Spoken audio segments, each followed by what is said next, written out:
Hello viewers, Pakistani cricket action के साथ मैं हूं आपका होस्ट हम्माद मुसा। वही बात करने जा रहे हैं, पहला टेस्ट मैच का डे 4 कंप्लीट हो चुका है। दो मजीद सेंचुरियन ऋषभ पंत भाई दोनों इनिंग्स के अंदर सेंचुरी, पहले में भी सेंचुरी, सेकंड में भी सेंचुरी साथ किया। राहुल की पहले इनिंग में 42, सेकंड इनिंग में 134 रन देखने में मिले हैं। 371 रन का टारगेट सेट कर दिया गया इंग्लैंड के अगेंस्ट, जो कि इंग्लैंड की साइड ऑलमोस्ट लग रहा है कि इम्पॉसिबल है चेस करना। क्यों? क्योंकि सामने जसप्रीत बुमराह खड़े हों जिन्होंने पहली इनिंग में 5 आउट किए हैं। सिराज पहली इनिंग में अच्छा फॉर्म नहीं कर सका, लेकिन होपफुली करेगा। लेकिन बात करने का मकसद यह है कि विदाउट विराट कोहली, विदाउट रोहित शर्मा, पहली इनिंग में 471 रन करना, दूसरी इनिंग में 364 रन करना, और यंग लड़कों का इंग्लैंड में जाके इंग्लैंड को सिखाना। इंग्लैंड की पूरे मैच में 1 सेंचुरी है, इंडिया की 5 सेंचुरी हैं। इंग्लैंड के पूरे मैच में किसी भी बंदे का फाइफर नहीं है, और इंडिया की तरफ से बुमराह का पहली इनिंग के अंदर ही फाइफर है। इंडिया इंग्लैंड को पहले घर में बुला के सिखा रहा था, अब घर में जाके सिखा रहा है। पाकिस्तानी पब्लिक से पूछते हैं कि कल का दिन जो है मोस्ट क्रूशल है, peak day of test cricket होने जा रहा है भाई। 348 रन है, या इंग्लैंड जीतेगा या इंडिया जीतेगा, ड्रॉ का सीन नजर नहीं आएगा। सर क्या लग रहा है, जसप्रीत बुमराह, सिराज या कौन सा बॉलर कल तबाही उतारेंगे? और आज ऋषभ पंत और केएल राहुल भाई एक्सेप्शन। भाई केएल राहुल और ऋषभ पंत ने जिस तरह से ठोका है ना, आजकल जसप्रीत बुमराह का दिन होगा। आज ठोकने वाले 2 थे, कल 1 होगा, और उसके बाद मैच जो होगा वो इंडिया की तरफ जाएगा। आपने बात बिल्कुल ठीक की है कि ड्रॉ के चांस नहीं है, और ना ही इंग्लैंड के जीतने का चांस है। देखें 364, 370 रन बहुत बड़े रन है, और 4th इनिंग के अंदर चाहे कोई अपने घर पे खेल रहा हो या कोई बच्चे भी बॉलिंग करा रहे हो तो बहुत मुश्किल होता है। तो इंडिया के पास तो Jasprit Bumrah, the great Jasprit Bumrah, world best bowler आप उसको कह सकते हैं। फिर उनके पास वर्ल्ड बेस्ट ऑलराउंडर मौजूद है जडेजा, आप उसको भूल रहे हैं कि मतलब उसको स्विंग मिलने वाला है कल, ठीक है, जिस तरह से क्रैक ठीक है। तो मेरे ख्याल में कंफर्म है कि इंडिया जीतने वाला है, ठीक है। लेकिन आप जिस तरह की परफॉर्मेंस उसमें बात करें, आप केएल राहुल को देख लें, मतलब फर्स्ट इनिंग के अंदर नहीं चला, उसके 2 ही हैं, या 30-40 करा लो या 130-40 करा लो, मतलब वो उससे नीचे नहीं रुकेगा वो। आप देखें या तो सेंचुरी या फिर थोड़े बहुत। विदाउट विराट कोहली जिस तरीके से क्या राहुल ने टीम को संभाला, second inning most precious inning होती है, एक साइड से टीम को संभाला, साथ ऋषभ पंत से अटैकिंग क्रिकेट को लाई भाई। केएल राहुल की जितनी तारीफ करेंगे भाई, केएल राहुल की ऋषभ पंत से ज्यादा तारीफ बनती है सेकंड इनिंग में। नो डाउट वो 2 सेंचुरियां करके खड़ा है, तो मैन ऑफ द मैच वही बनेगा।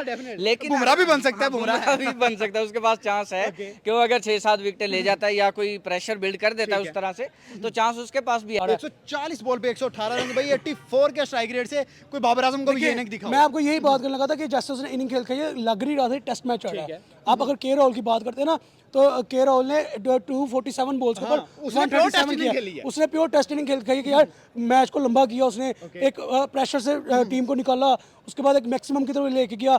वहाँ पे अगर दूसरे एंड पे ऋषभ पंत की बात करें तो उसने मेरे ख्याल से 40 को जो स्कोर है वो बहुत हम्बल खेला है। उसके बाद उसने जैसे इनिंग को बिल्ड किया, मुझे तो लग रहा था इंडिया आज के दिन में अगर ऋषभ पंत आउट ना हुआ तो 450 प्लस टारगेट भेजेगा। एग्जैक्टली वो ऐसे ही खेल रहा था, लेकिन अनफॉर्चुनेटली ऋषभ पंत भी सेंचुरी करके आउट हुआ। लेकिन यहाँ पे आई थिंक दाद देनी बनती है, पहला मैच ही, पहले मैच के अंदर डबल सेंचुरी लगा देना, उसके बाद 5 सेंचुरी निकल के आ जाना। लेकिन अगर केएल राहुल की तारीफ थर्ड इनिंग में ना करे तो ज्यादती होगी। मतलब आप देखें वो उस टाइम पे आया जब इंडिया की विकेटें गिर चुकी थी, और उसके बाद उसने आराम आराम से संभाला और ऋषभ पंत को बोला कि भाई खेल जिस तरह तुम्हारा दिल करता है। आप देखें 118 रन 140 बॉल्स के ऊपर, ये तो ओडीआई का स्कोर लगता है हमें, ठीक है। और ऊपर से आप केएल राहुल का देख ले तो उसने अगर 137 लगाया तो 250 बॉल्स खेल के लगाए, मतलब उसने अच्छी खासी बॉल्स खेली है, सर्वाइवल दिया, पूरा दिन गुजारा है। तो केएल राहुल के सदके में जाता है पूरा दिन जैसे गुजरा है। सर क्या लग रहा है कि भाई ये वही टीम है जो विदाउट विराट कोहली, ये वही टीम है जो विदाउट रोहित शर्मा उतरी है? क्या शम्मन गिल यंग कैप्टन रोहित शर्मा की यादें ताजा करवाएगा कि गोरों को जाके पकड़ लेगा? देखिए मैं आपको ना एक मीम मतलब वायरल हो रही है, हम पाकिस्तान इंडिया में तो हम कह रहे थे कि विराट कोहली रोहित शर्मा के बगैर पता नहीं क्या बनेगा, ठीक है। लेकिन मीम जो वायरल हो रही है वो इंग्लैंड के हिसाब से हो रही है। इनसे तो बेहतर था कि रोहित शर्मा विराट कोहली आ जाता, फॉर्म अच्छी नहीं थी, वो फॉर्म आ जाता। एटलीस्ट इनको पता होता किसने सेंचुरी मारी है, विराट कोहली ने मारी है, किसने सेंचुरी मारी है, रोहित शर्मा ने मारी है। कौन मार रहा है? ऋषभ पंत मार रहा है, केएल राहुल मार रहा है, जायसवाल मार रहा है, और दूसरी तरफ से आप देखें ऋषभ पंत मार रहा है, शुभमन गिल मार रहा है। मतलब बच्चों से वो सेंचुरीज खा रहे हैं, तो उनके लिए भी शर्म से डूब मरने का मकाम है। आप देखें कि 1 सेंचुरी उधर से जो विजिटर है उनकी तरफ से 5 सेंचुरीज, और अभी मौका मिले तो कोई पता नहीं वो 5 मैचों के अंदर मतलब पता लगे इंडिया जो 5-5 का भी हिसाब रखे तो 25 सेंचुरी करके निकले वहां से।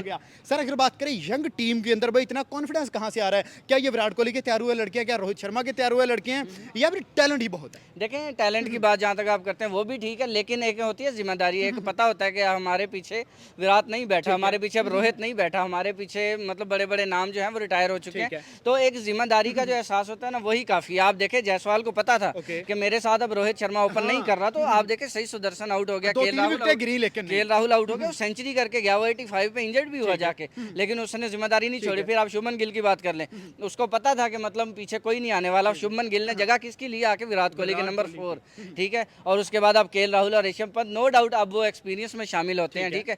लेकिन जिस तरह से डोमिनेट किया, और देखे फिर शुभमन गिल की कप्तानी आप देख लें, 5-5 विकेट्स आप जसप्रीत बुमराह से दिलवा रहे हो। प्रदीश कृष्णा जिसकी अभी दूसरी तीसरी या डेब्यूट नहीं, तीसरी चौथी सीरीज है, ठीक है, वो 3 विकेट लेकर जा रहा है, और अभी दूसरी इनिंग के अंदर वो पता नहीं क्या पता कल का दिन ही उसी का निकला है। लास्ट बात ये करते हैं, आज के दिन में फेवरेट बैट्समैन कौन रहा? मेरे ख्याल में केएल राहुल। अगर आप ऋषभ पंत की बात करें, नो डाउट बहुत अच्छी इनिंग खेली, लेकिन अगर आप क्रेडिट देंगे ना, तो फिर आप टेस्ट इनिंग देखें तो फिर आप केएल राहुल को ही देंगे। अगर केएल राहुल अर्ली आउट हो जाता, हो सकता है ऋषभ पंत इस तरह से इनिंग को ना संभाल सकता, ठीक है। तो वो केएल राहुल का ही इम्तिजाज है कि वो पूरा दिन गुजार गया, और एंड के ऊपर आप देखें कि 15 ओवर इंग्लैंड के हिस्से में आए, और उसके बावजूद वो 5-6 ओवर के अंदर उनको स्टंप करना पड़ा। फिर जो टीम के जो एक यंगस्टर्स हैं उनकी कंट्रीब्यूशन है जो ना, लाइक एक बहुत पॉजिटिव एंड नजर आ रहा है बैटिंग साइड से, जबकि मैं ही था जो कह रहा था कि इंडिया की बैटिंग थोड़ी कमजोर नजर आ रही है, जैसे यंगस्टर भी में एकदम से विदाउट विराट रोहित इतनी जबरदस्त बैटिंग। एग्जैक्टली आप देखें कि मैं ये समझ रहा था कि जैसे एकदम से 3-4 यंगस्टर ऐड कर दिए हैं, मे बी बैटिंग में थोड़ा सा ड्रॉबैक नजर आए,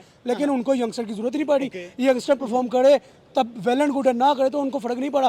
फिर भी स्टिल 350 प्लस बोर्ड पे लगा हुआ है, 371 बोर्ड पे है, एक छोटा टोटल नहीं है मेरे ख्याल में। 348 रन रहते हैं, नया ड्यूक्स का बॉल है और जसप्रीत बुमराह के हाथ में बॉल है। क्या 5वें दिन में क्या बनने जा रहा है? देखिए आज के जो 5 ओवर आखिरी इंग्लैंड ने खेले हैं, अगर उसके अंदर एक विकेट निकला था, तो मेरे ख्याल में इंडिया के वो कहते हैं ना कि जेब में मैच था, ठीक है।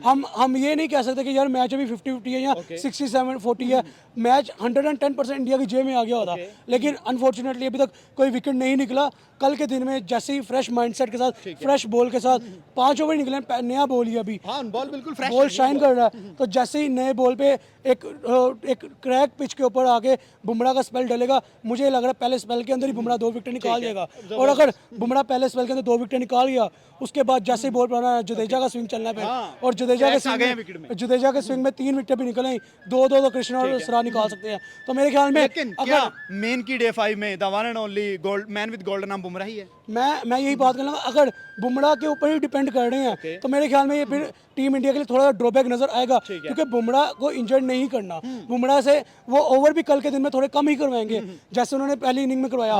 क्रूशियल मोमेंट में बुमराह को ओवर देंगे, जैसे पहला स्पेल हो गया, उसके बाद तीसरा स्पेल या चौथा स्पेल, लाइक ये चीज बुमराह को देंगे। अगर बुमराह के ऊपर सारा प्रेशर दिया तो बुमराह फिर, लेकिन अब सिराज को स्टेप अप करना पड़ेगा भाई। बुमराह बीजीटी की बाद इंजरी से निकल के आ रहा है, उसके बाद पहली इंटरनेशनल सीरीज आ रही है बुमराह की, तो बुमराह की अगर यहाँ पे इंजरी निकल आई तो फिर बहुत मुश्किल हो जाएगा बुमराह को सेव रखना।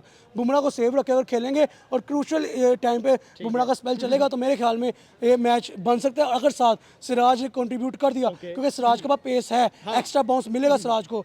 कृष्णा को भी लास्ट इनिंग में एक्स्ट्रा बाउंस मिला है, अगर सिराज को एक्स्ट्रा बाउंस मिल गया और सिराज ने जादू चला दिया, तो मैं कहता हूँ इंग्लैंड मैक्सिमम 200 तक जा सकते हैं, इससे ज्यादा नहीं जा सकता। चाहे वहाँ पे जॉय रूट है, बेन स्टोक है, हैरी ब्रूक है, बेन डकेट है, जैक क्रोली, जो भी है, ठीक है। अगर सिराज का स्पेल चल गया, बुमराह के साथ कॉम्बो बन गया, और वहाँ से कृष्णा और जडेजा वाला लास्ट इनिंग वाला, पहली इनिंग वाला ही स्पेल लग गया, तो मेरे ख्याल में 200 मैक्सिमम इंग्लैंड कर सकता है। इंग्लैंड की पिचेस की बात करते हैं तो ये बैटिंग पिचेस नजर आती हैं, ठीक है। हाँ, नो डाउट बॉलिंग को एज मिलता है एक्स्ट्रा बाउंस का, लेकिन मोस्टली जो पिचेस हैं वो बैटिंग की पिच नजर आती है, हाई स्कोरिंग पिच नजर आती है। 10 ओवर निकाल लिया तो एग्जैक्टली, जब बॉल पुराना हो गया तो बैटिंग पिच हो गई है। आप वहाँ पे एक थका और भी खड़ा कर दो, वो भी मारता स्कोर। लेकिन हाँ, यहाँ पे अगर बात करें क्लास नजर आती है ऋषभ पंत, पहले के राहुल की अगर बात करें तो जैसे 3 विकेट बैक टू बैक ऊपर गिरे, 90 में 3 विकेट थी कल के दिन में। आप देखें कि वहाँ से इनिंग को बिल्ड करके लेके आना, ये मेरे ख्याल में एक लेजेंडरी क्रिकेटर जहाँ था। आप देखिए, अगर विराट कोहली का इतनी तारीफें की जाती थी ना, वो किस वजह से की जाती थी, जहाँ पे वहाँ को उसको क्रूशियल इनिंग नजर आ रही थी, वहाँ पर कौन सा वो डिफेंसिव खेलता था,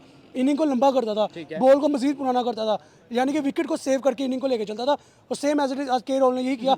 जैसे शुभमन गिल आउट हुआ है, उसके बाद के राहुल की एक इनिंग, वो लंबी इनिंग, डिफेंसिव इनिंग नजर आई है, ठीक है। उसके बाद देखें कि ऋषभ पंत ने आते स्टार्टअप में बहुत एक हम्बल क्रिकेट खेली है, उसके बाद वो वैशी हो गया, जब सेट हो गया उसके बाद तबाहियां उठाई हैं फिर। एग्जैक्टली, उसके बाद वो वैशी हो गया। उसने एक ओवर में कंसेक्टिव 3 चौके, 2 चौके, लाइक बशीर को 2 छक्के मारे, एग्जैक्टली बाउंड्रीज के ऊपर उन्होंने डील करना शुरू किया। तो मेरे ख्याल में आप देखें कि एक अच्छा माइंडसेट नजर आया कि एक एंड डिफेंसिव खेल रहा है, दूसरा एंड अटैक कर रहा है और मैक्सिमम की तरफ जा रहा है।